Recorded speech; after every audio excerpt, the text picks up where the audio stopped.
They're my people. They're the reason I'm here right now. And I couldn't love them more. What an outstanding performance by the Toronto Blue Jays hitters, defense, and you cannot forget about Trey Yesavage, the rookie of your Toronto Blue Jays, going 5 1/3 inning. He had allowed no hits, no runs, walked one with 11 strikeouts against the hot, power-hitting New York Yankees. What an outstanding performance by Trey Yesavage. Just remarkable. He is a rookie. This is his 4th career major league game of his career. What he went through all year long, for 19 teams not wanting him last year or a few years ago. What a performance of Trey. The Yankee batters didn't know what to do with this guy. 11 strikeouts, 5 1/3 innings. Just remarkable. Outstanding work. Kudos to you. Just from that outstanding performance, the Jays have a 2-game lead and a 5-game series heading back to New York Tuesday night.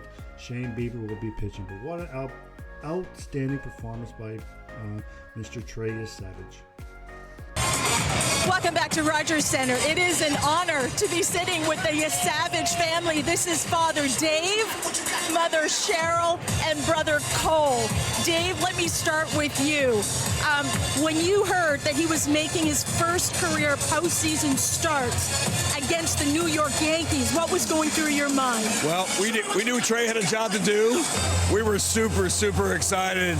I gotta tell you, just when he was making his first debut as an MLB player in the big leagues, we were pretty teary-eyed. But this, we knew Trey could do it. He knew he could do it as well.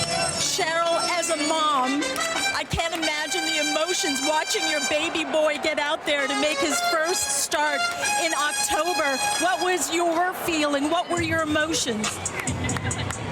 I was anxious. I was nervous. But there's just something about him. I felt like he could do it, and I loved the comment yesterday that he was built for this, and I believe that. He absolutely was built for this. When you saw him take a curtain call in front of 44,000 screaming fans, are you just kind of thinking back to when he was just a little tyke and thinking, look at him now? A little bit, yeah. I got emotional in his debut back in Tampa, and all we could think about was all those hours, just all that hard work.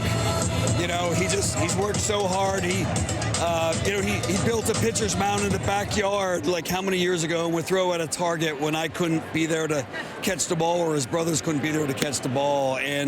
But I gotta say, we knew he was in good hands with all of our Canadian family. So, yeah, my voice is a little rough from cheering so much. I apologize. The emotions are running deep. Yeah. Cole, congratulations. Cheryl, congratulations. Dave, congratulations. You've got an entire country rooting for your guy. Congrats. We love it. Thank you, Canada. So Thank you. All right, Dan, back to you and Buck. Thank you, guys. Let's bring in the man of the hour.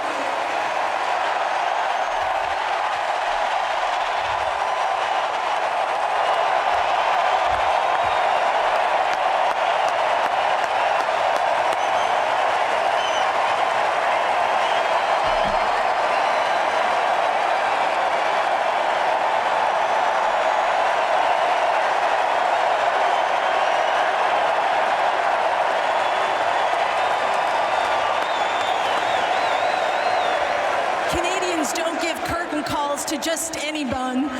How did you feel about being told to come back out here and acknowledging this fan base? It was awesome. You guys are rocking. The city's awesome. And I love you guys. Trey, this is not an easy franchise to face. 11 strikeouts, 8 via that splitter of yours. You made Kevin Gossman awfully proud, I'm sure. At what point in the game did you feel like you really had a good feel for that split? I mean, from the start, racking up the whiffs, racking up the Ks, offense behind me putting up runs, confidence was through the roof. Your parents Dave and Cheryl, your brother Cole. They're here. They were nice enough to have me speak with them during our broadcast. Your dad and your mom were really emotional when I asked them what it was like to see their little guy out there on the mound. It takes a village. Tell me what's going through your mind knowing that you've got the most important people in your lives here to watch this historic performance.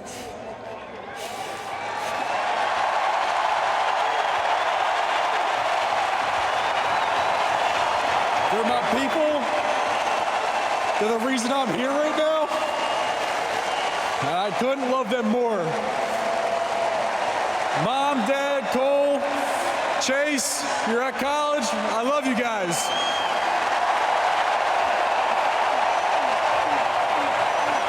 You got 40 million people loving you right back. You're not just built for this moment.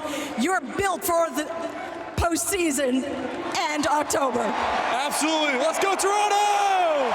Trey Yesavage.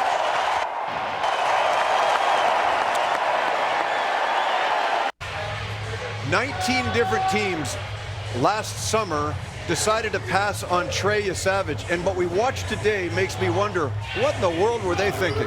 Well, I think, too, what we're seeing, and when we started hearing earlier this year about this name, Trey Yesavage, we knew he was a big draft pick last year, and you never know how those first-round picks are going to pan out or what the trajectory is going to be of their growth and development, player development through the minor league system. But for this young man, the Toronto Blue Jays, it seems like, had a plan, and the plan this season was to really monitor every step of the way and had this day in mind. The way that he was brought up to the big leagues, given some opportunities to get his feet wet at the big league level, also pitch a game here at the Rogers Center to end the regular season so that he knew what to expect on a day like today against the New York Yankees. The stuff is off the charts. The splitter was outstanding. When you've got a team like the New York Yankees that rely on the long ball so much, they do have some swing and miss certainly in their game. That splitter, he came out early and he came out often. He was challenging with that pitch early on. Then he mixed in the fastball a little bit more, but you could tell Yankee hitter after Yankee hitter were going back to the dugout.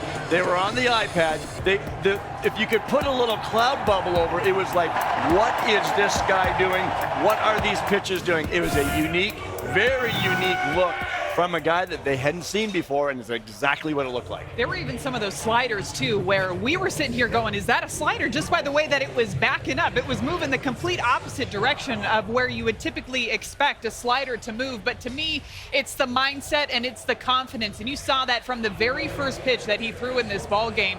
The first batter that he faces is Trent Grisham, and Dan even pointed it out on the broadcast. Trent Grisham calls time in the middle of his at-bat, and what does Trey Yesavage do? He just stands there right on the mound as if to say he's in control of this at-bat, not the other way around. As soon as that happened, Joe, I immediately looked to you and I said, that is why he's built different. There's just this level of confidence that just oozes out from him when he's out there on the mound, and it's little things like that to where the pitcher is standing there, he is waiting on the batter, just feels like he's in control the entire time. Let us not forget what he did a week ago yesterday in this very stadium in a we have to win this game to win the division against Tampa Bay. So that's 10 1/3 innings, hasn't allowed a run, and struck out 16.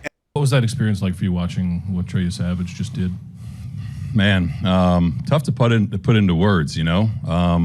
Kid started in A-ball this year and just did that against that lineup. You know, it's, you know, we can think about all the stuff, you know, stuff and demeanor like that. That's all there. But to go do that, it's, you know, you think it's a pretty unique look, and it definitely showed, you know. So what we were looking for were command, poise, all that kind of stuff. That was there. Swings were evident that stuff was good, and I knew I was getting booed when I went out there, you know, but he wasn't going to go 120, 130 pitches. Just wanted to kind of let him get recognized for a job well done. Was that the most you've ever enjoyed being booed, and what was that message like? I mean, it's been happening a lot, but that was the best. Yeah, you know, I was kind of joking with some, you know, Gauzy and Max and Beebs and Pete. It's just like, wish me luck. I'm going out there, you know. But I think that was special for him to kind of have that moment. A lot of guys, Trey, Varsh, Vlad, Ernie. I mean, it was a all-around good day. They're not going away. You know what I mean? They're obviously really good, really talented. So felt like 2 games almost. Trey and then kind of the back half of it. But yeah, I'll take getting booed like that every time. Go to Ben in the third row. Just further to Trey, I know you guys kind of map out different scenarios, especially ahead of a playoff game. Did you ever, in your kind of wildest, most ambitious dreams, envision that this would be possible for him? We maybe, you never know. We kind of always joke about that when we're talking pregame, kind of like, hey, what are we going to do if the guy's got a no-hitter? This organization is due for one, But yeah, I think at that point, it exceeded expectations, And then again, you can have all the plans in the world. Like I've said this the last couple of days, it gets flipped, in a second. So I just couldn't be happier for him, man. The journey this dude's been on this year is unbelievable.